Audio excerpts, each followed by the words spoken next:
Somos o templo de Deus. E sabe o que é a igreja? A igreja são templos de Deus congregados. Isso é a igreja. Templo, templo, templo, templo, templo, templo, templo, cheio do Espírito, congregados juntos. Aleluia! Para adorar a Ele. Sabe? Quando a samaritana se encontrou com Ele e disse: vocês dizem que tem que adorar em lugar tal, e os samaritanos dizem que tem que adorar nesse monte. O que Jesus respondeu? Glória a Deus, aleluia, Jesus.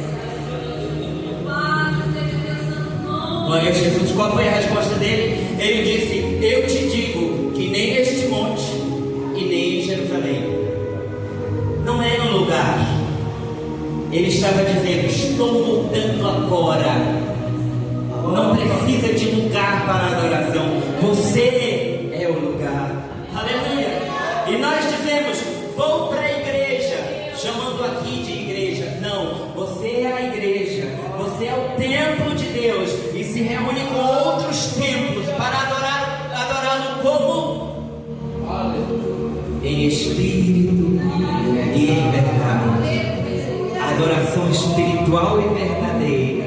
Adoração invisível muitas vezes aos olhos do mundo. A tribulação está em volta, Satanás está tentando distraí-lo com problemas dos mais diversos, mas há um altar dentro do seu coração. Você é um templo e neste templo tem um altar que queima. Paulo, na carta aos Romanos, no capítulo 12, no versículo 1, disse: rogo-vos, pois, irmãos, que apresenteis os vossos corpos em sacrifício vivo. Aleluia! O vivo está andando, está queimando, está cheirando. Aleluia! Deus está sentindo o cheiro de santidade, o cheiro de alguém que se despediu do mundo, de toda a sua imundícia, o cheiro de alguém que morreu para o mundo na cruz e para quem o mundo morreu através da cruz e não vive mais para si mesmo, mas Cristo vive nele. Isto não é teoria, meus amados irmãos, não é algo inalcançável, subjetivo, isto é realidade e você tem que entrar nesta realidade. Como entrar nisso? Só há um caminho, o caminho da fé. O caminho da fé. Mas muitas vezes vivemos tão distantes da fé. E sabem, aqui vai uma palavra para você sobre o que é fé. Fé não é acreditar. Fé, em primeiro lugar, é concordar com toda a loucura de Deus. E eu digo loucura porque está escrito que a loucura de Deus é mais sábia que os sábios. Aleluia! E fé é concordar com a loucura de Deus. Você lembra da história de Abraão? A primeira vez que a palavra fé aparece na Bíblia é quando diz: e creu Abraão em Deus e isto lhe foi imputado para a justiça. Mas aquela palavra no original está dizendo: e disse Abraão amém para Deus, ou seja, concordo contigo e aquilo lhe foi imputado para a justiça. Porque quando você diz amém, se eu disser assim: você está curada, aí você diz: você, dos cachorrinhos na blusa, amém. O que isso quer dizer? Concordou comigo, recebeu, não é? Pois Abraão disse amém para Deus. E qual era a loucura que Deus estava dizendo para um homem de quase 100 anos de idade? Vou fazer de ti uma grande nação. Você diria o que, irmão, com 100 anos de idade? Vamos, os irmãos. E a sua mulher já não tem mais o costume das mulheres, ela já está com quase 90. Você diria o que para ele?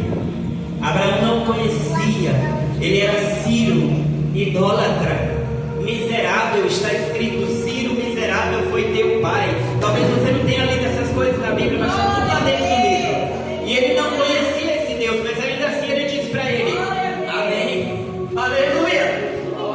E Deus gosta disso. Então, fé, primeiramente, é concordar com o que Deus diz. Fé não é você acreditar em coisas que a sua mente imaginou, de acordo com a necessidade que você acha que tem de vingança, de privação do outro, de maldade, porque na maioria das vezes as pessoas usam a palavra fé tão eterno. Não é? Aleluia. E aí brigam, se irritam e têm fé em Deus. Mentira, você tem fé no diabo. Essa é a fé de Satanás. Mas a fé de Deus é concordar com o que ele diz. Saiba disso para mudar de uma vez por todas este misticismo em volta da fé. O que é fé? Fé é a substância das coisas que não se veem e a prova das que se esperam, porque elas são promessa de Deus. Se há uma promessa de Deus, e onde elas estão? Sabe por que você não recebe essas promessas? Primeiro, porque você não conhece. Sabe? Eu posso ser o herdeiro de Caniré, mas eu não sei disso. Nem adianta o quê? 20 anos, 50 anos eu morro e não recebi nada. Porque você tem que conhecer a promessa que pertence a você antes de tomar posse dela.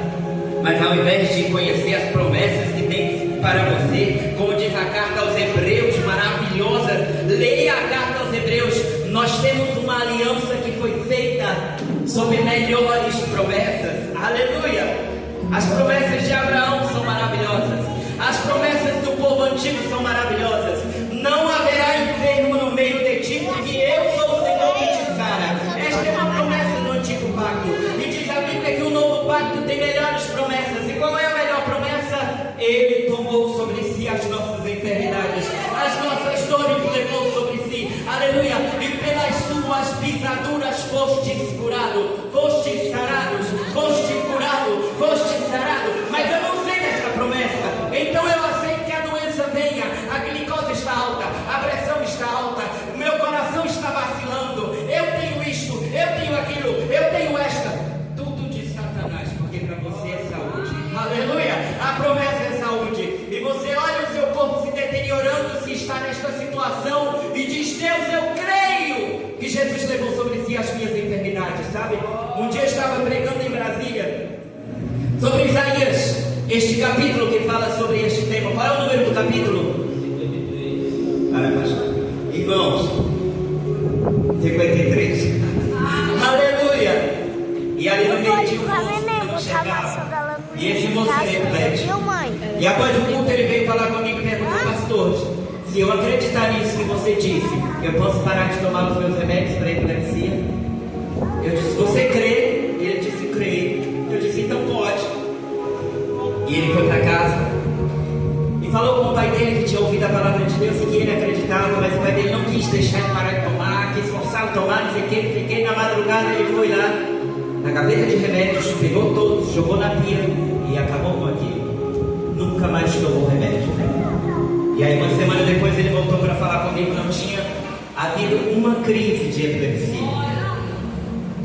E neste dia que ele veio falar comigo, ele estava sem óculos, porque ele tinha 75% da visão perdida. E ele veio conversar comigo e contar o testemunho dele e dizer: eu parei de tomar os remédios no dia seguinte, mas de manhã quando eu acordei e coloquei meu óculos, eu não conseguia enxergar. E eu limpei e coloquei de novo e eu não enxergava. E aí de repente, quando eu ia limpar de novo, eu me dei conta que eu não precisava mais deles. Aleluia! Esse jovem continua lá em Brasília, continua vendo e não tem mais epilepsia, porque Jesus levou sobre si. Mas tudo que está escrito nesta palavra como promessa para você e para mim só vai funcionar no dia que você tomar conhecimento e tomar posse através de um amém, sem dúvida. Aleluia! Você entende isso? O povo de Deus é para você. Aleluia! Glória a Deus! E perseveravam. Aleluia! E eu persevero no ministério de cura. Uma mulher estava com câncer em estado terminal e a sua barriga estava muito alta, como se tivesse 9 meses de gravidez.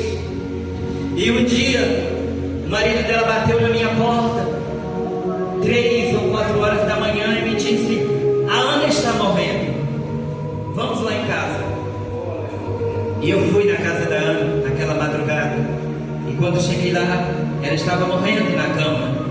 Eu vi meu avô morrer, bem velhinho, e o ar vai faltando, e o coração vai parando, e a pessoa vai morrendo, e ela estava nesse estado. E eu pensei: Jesus, o que eu faço?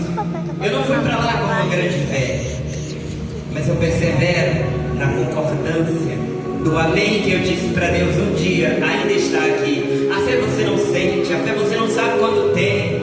Às vezes você pensa que tem e não tem, às vezes você pensa que não tem e está cheio. É esse negócio, você só precisa fazer algo, você só precisa estar lá. Deus conta com você. Sabe de uma coisa? Nem o céu nem o inferno trabalham sozinhos. Nós somos os agentes do céu ou do inferno, porque tanto Deus quanto o diabo e os demônios precisam de um agente físico para operar no mundo físico. Se disponha hoje para ser o agente físico de Deus nesta terra, para operar aqui contra as hostes de Satanás.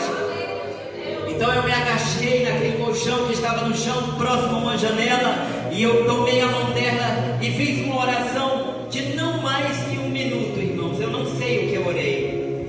Quando eu terminei de orar, a Ana estava dormindo.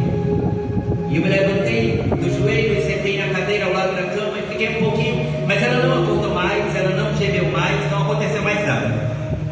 E aí eu me despedi do marido dela e fui para casa. E aí naquele dia eu fiquei pensando, meu Deus, o que terá acontecido? E a Ana não aparecia. Mas aí no final do dia, lá pelas 5:30 da tarde, eu estava ouvindo um hino ali do Piauí, né? Um hino de ritmo agitado. E a Ana entrou com a sandalinha dela de couro dançando. E ela estava completamente curada.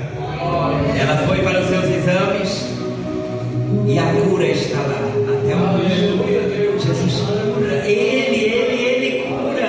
E sabe, irmãos, a nossa herança de idolatria da Igreja Católica é tão grande que quando algum irmão conta que Jesus cura através dele, os irmãos já pensam. A mente já começa a funcionar. Ele vai orar por mim. Ore você mesmo. Ore você mesmo. O mesmo acesso que tem um ao trono, tem você também.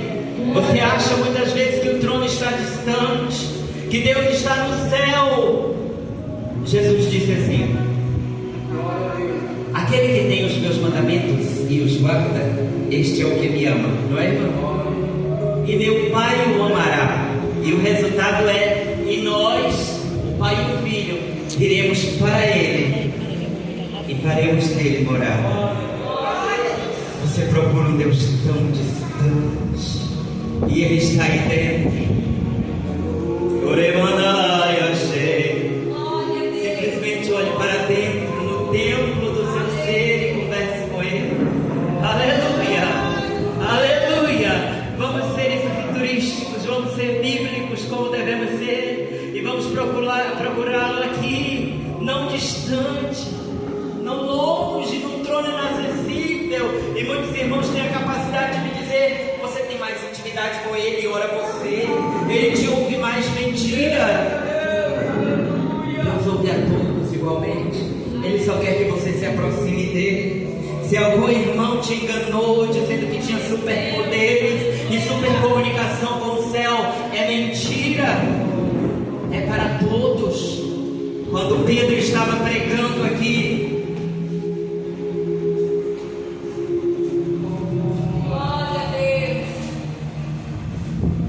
em Atos, no capítulo 3,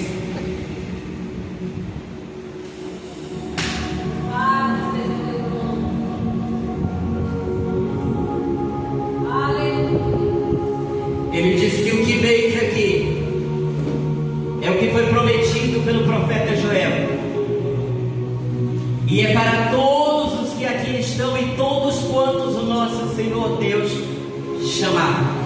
Para quantos? Todos. Não, só para os escolhidos, irmãos. Para com isso. Você acha que Deus vai colocar ralé nesse negócio? Nós pensamos que sim. Você pensa que sim. Bata em si mesmo, esmurre a si mesmo, como Paulo fazia, e pare de pensar que o irmão é especial, a irmã é especial. Este tem o dom, aquela tem o dom. Você sabe qual é o dom? Vamos voltar para a Samaritana. Jesus disse assim: se conheceras o dom de Deus. Quem é o dom de Deus? Jesus. Porque Deus amou o mundo de tal maneira que deu